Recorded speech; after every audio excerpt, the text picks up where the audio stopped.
scripture tonight. Its title is called The Tale of Three Fathers. And we'll begin with John chapter 4. And I can preach as long as I want because that rains to be on for 2 hours. Hallelujah. John chapter 4, verse 46.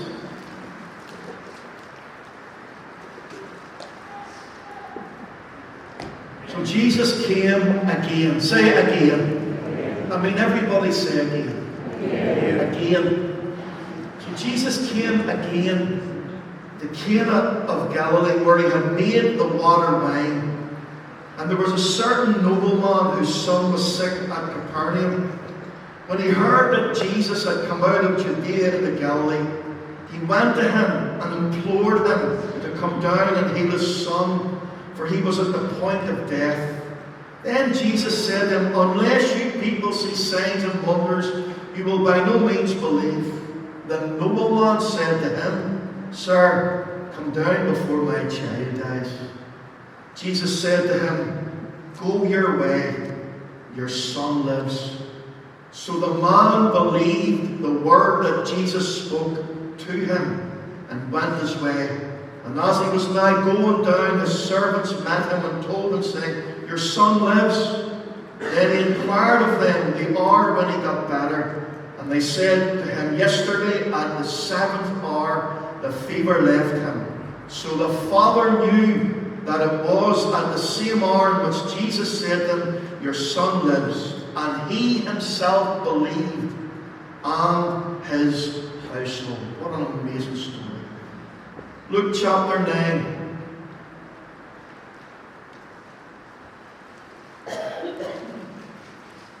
And we'll just read verse 42.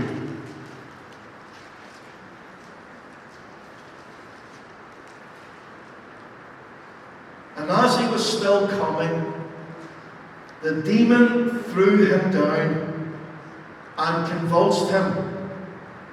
Then Jesus rebuked the unclean spirit, healed the child, and gave him back to his father. Amazing story. Luke chapter 15. We all know this one. And we'll just read from verse 21.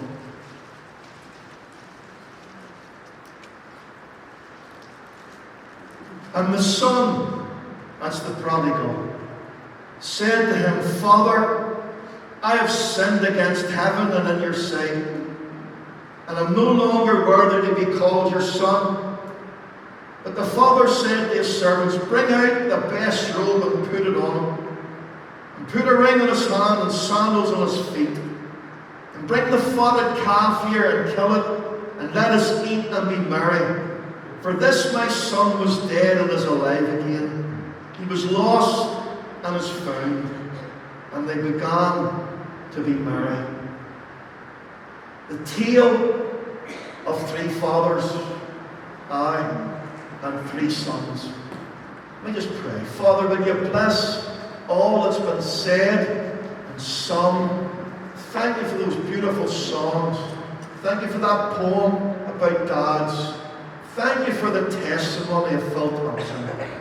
Lord, thank you for your word. Bless it to our lives today.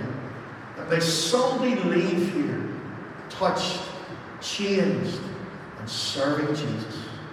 We ask these things in Jesus' name. And everybody said, Tale of Three Fathers. In John chapter 4 we have the desperate father with a dying son. In Luke chapter 9 we have a distressed father with a demented or a demon-possessed son. And in Luke chapter 15 we have a discouraged father or a disappointed father with a disgraced son. Regarding the desperate father with a dying son, he had heard Jesus, the miracle worker, was back. That's why I said to you back. He'd been there before. He was back in Cana, where he had turned the water into wine. This father was a nobleman. He lived among royalty. Sickness has no respecter of persons. Doesn't matter who you are. Sickness has no discrimination. But hope arose in the heart for this father, for his dying son. If Jesus can turn water into wine, he can turn my dying son's sickness into healing and death into life. Hope made this desperate father travel from Capernaum to Cana in the hope that Jesus would come with him and heal his son. So he went to Jesus. He couldn't bring his son, he was dying. So he went and he requested Jesus. He asked Jesus to come with him. But the Lord Jesus responded, unless you people see signs and wonders, you will by no means believe. What seemed to be like a slap in the face did not deter this desperate father. In fact, it made him more determined to speak to Jesus. He said blatantly, "Sir, come down before my son dies, or come down before my child dies." This man's royal position, prestige, or popularity was of no value or help to a dying son. He needed more than that. He had needed Jesus for his dying son. Lord, I'm not interested in using my royal influence. My son's going to die. I need you to come with me to heal him. Jesus turned and spoke into his life, to this desperate father's life, and he said, Go your way. Your son lives. Jesus spoke a word of healing into this man's life. He spoke into his life. He spoke life into this man. He spoke recovery. He spoke divine power. Jesus' words challenged this desperate father. Go your way. Your son lives. I'm sure the man's thinking, does he return with Jesus or without Jesus? The father responds, so the man, notice, he's only a man now, not a nobleman. He's only a man now with a son that's sick. So the man believed the word that Jesus spoke to him and went his way. Can you imagine, for a few minutes, can you imagine the thoughts going through this man's mind as he travels home without Jesus the healer to his dying son and family? Yet all the while, as he's walking, the words of Jesus are coming alive in his heart. Go your way. Your son lives. This desperate father believed Jesus. He obeyed Jesus. And he proved Jesus. In fact, as he was returning, his servants met him and told him, your son lives. He inquired what time had happened yesterday at the 7th hour. That was the very moment Jesus had said to him, your son lives. Notice the 7th hour. Number 7 in the Bible means perfection or completion. And he himself believed, and his whole household. A dying son was healed. A desperate father, a royal official, was saved, and all his household. You know what it means? Through a dying son, Jesus Christ came into a family's life and changed their lives. Would you say amen to that? The second father, the distressed father with a demented or demon-possessed son.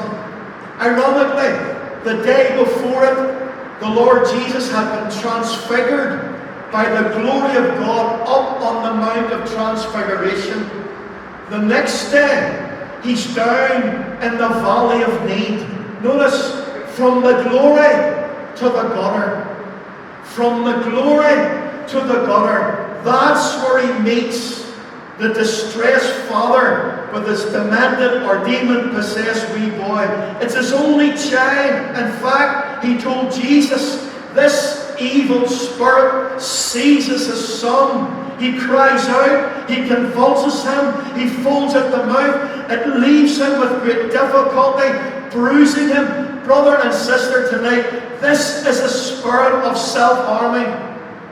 This is a spirit of suicide, and it's so prevalent in our country today. Can I hear an amen out there? Even people sitting here know exactly what that means. Sadly, the distressed father says, I brought him to your disciples to cast out the demon, but they could not. I brought him to your church, but they couldn't. I brought him to your followers, but they were powerless. There's nothing, and I say this from the bottom of my heart, there's nothing as heartbreaking as watching people come to church with all their problems and leave the same way as they come in. Sometimes even worse. What an indictment to the church. Oh God, may people who are here tonight leave different. And for the better. What about a praise the Lord? Folks, that tells me something. Church isn't the answer. Jesus is. Church isn't the answer. Jesus Christ is. Now notice, Jesus challenged the disciples. He says, O faithless and perverse generation, how long shall I be with you and bear with you? He challenges the Father. Bring your son here. And he challenges the evil spirit. As he was still coming, the demon threw him down and convulsed him. Then Jesus rebuked the unclean spirit, healed the child, and gave him back to the Father. Brother and sister, Jesus cast the devil out. He healed the son, and he reconciled the son to his distressed father. Isn't that amazing? He gave him back to his dad. Can I hear an amen out there? What a wonderful story. Thirdly, and listen, it's only 2:45. Look at the person and say, I can't believe it's so fast. He's preaching so fast. The disappointed father with the disgraced son. It's the story of the prodigal son. We all know it, don't we? The son was tired of living at home, bored with the same old. He wanted wine, woman, and song. The fields looked a lot greener over there in the far country. So he demanded, didn't ask, he demanded his inheritance from his father now. He didn't want to wait till his father was dead. So the father gave him this portion of the family inheritance. A few days later, he took himself off. And then he let himself down badly. And then he picked himself up. And then he brought himself home. But he took himself off. The bright lights beckoned him. He'd money. He'd fair weather friends who latched onto him to help him spend it. And spend it he and they did. Wine parties and prostitutes. Wine, women, and song. Alas, when the money ran out, so did his fair weather friends. Anybody out there know what that means? So did his fair weather friends. You're everybody's friend when you're buying the drinks, but you're nobody's friend when you're skint. Brother and sister, he was left with no money, no friends, and no food. And he ended up living in a pigsty, eating pig's food. And nobody gave unto him. Do you know what that tells me? Sin deceives you. Sin destroys you. And then sin discards you. That's what sin does. But in that pigsty, isn't it amazing where God speaks to you? In that pigsty, eating pig's food for scraps, he thought of his father's house, what he had and what he had lost. And in that pigsty, he came to himself.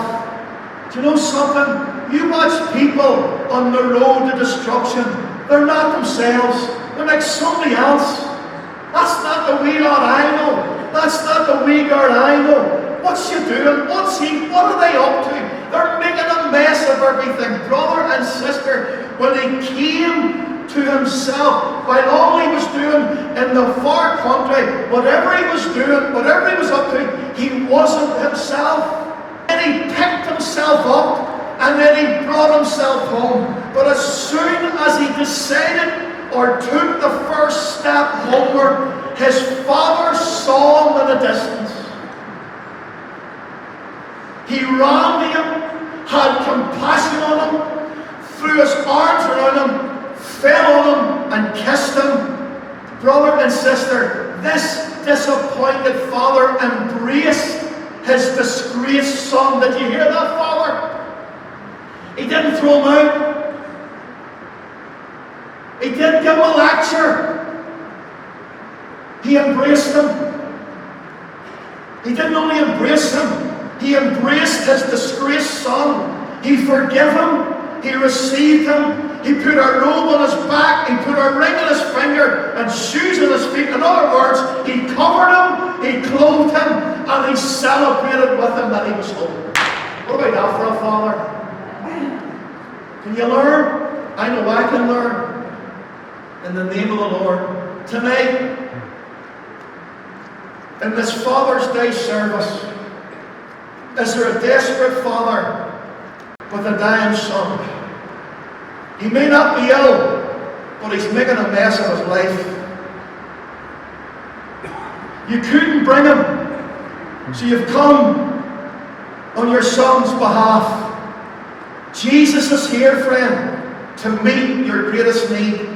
Listen to his word for you. If you're a father who's desperate for your son to be saved, go your way. Let's make it for some father here. You're worried about your son because he's up to no good. Go your way. Your son lives. Go your way. That wayward daughter lives. May that be for somebody sitting in this room today. Some desperate father or even mother. Go your way. Oh, may this word, this Rhema word, this supernatural word from Jesus Christ come alive in your situation tonight. May death give way to life and sickness give way to healing. Can I hear an amen? Is there a distressed father sitting here tonight with a demented son or a demon-possessed son? Satan's got a grip of your son or your daughter, and you're at your wit's end. Is there anybody there would lift their hand? Anybody know where wit's end is? If you've been there, raise your hand. Maybe you're here tonight and you're at your wit's end, watching your son or your daughter self-harm, talk to voices in an empty room, scream, cut themselves, trying to commit suicide. You know he's not normal. You know he needs help. He needs medical help. He needs psychiatric help. But above all, he needs God's help. He needs Jesus. And you need Jesus. Not church, not religion. No, no, no. It's Jesus the deliverer. It's Jesus the emancipator. It is Jesus the Savior. It is Jesus the overcomer. It's Jesus the victor. He's the one.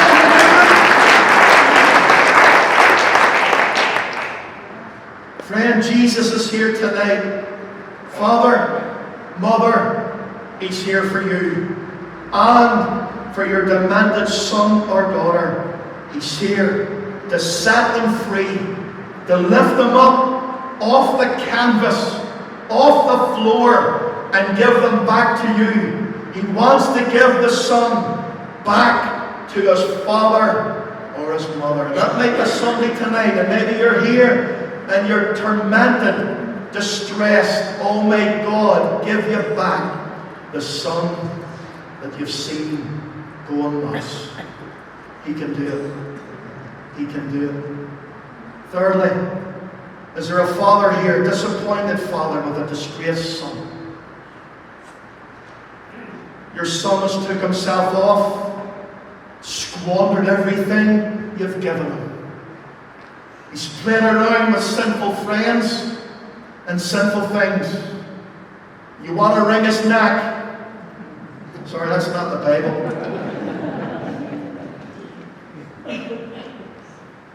You want to give him a good shake? He's disgraced the family name. He's let you all down. And he's let himself down. Don't give up. You're looking at a former disgraced son. You're looking at a former disgraced son. I had my dad in every court in Northern Ireland.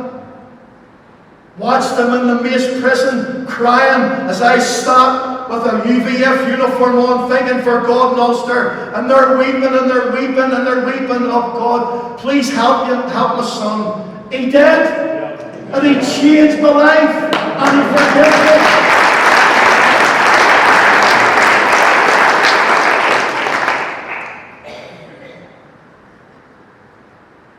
Is there a figure here in the distance?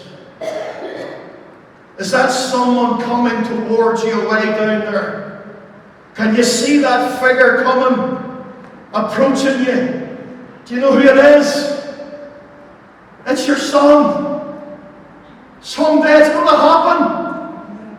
It's your daughter. Someday it's going to happen.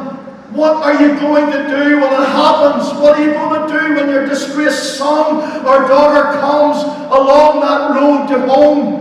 Are you going to run away from him, or are you going to run towards him?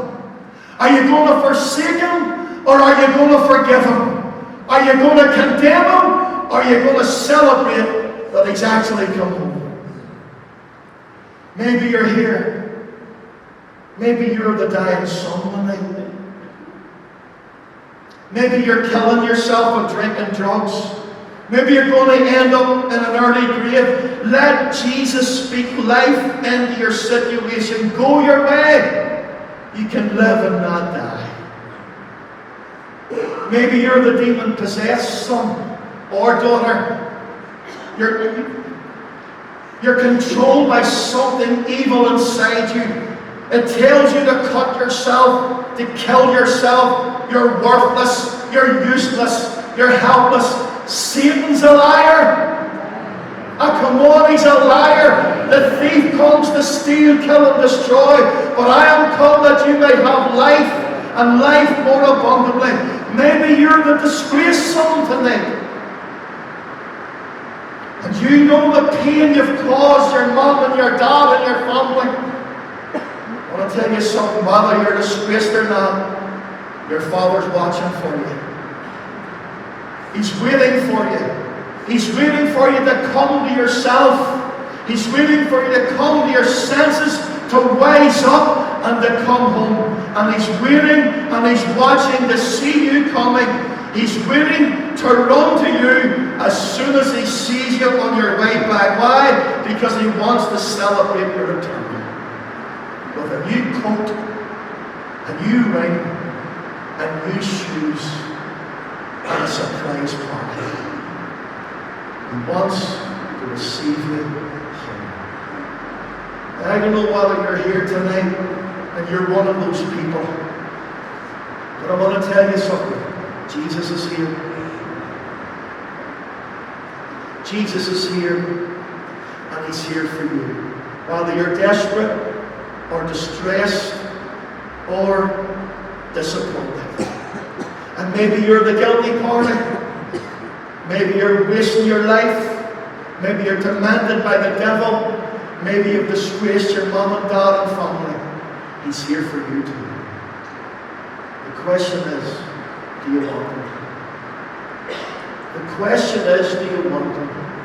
He died on the cross for you, that you may be saved, forgiven, and on your way to heaven. He loved you that much. My question is, will you love him back? Will you love him back? Will you love him back? I have a Father. He knows my name. Oh, this Father is waiting to embrace you. Let's go and pray tonight.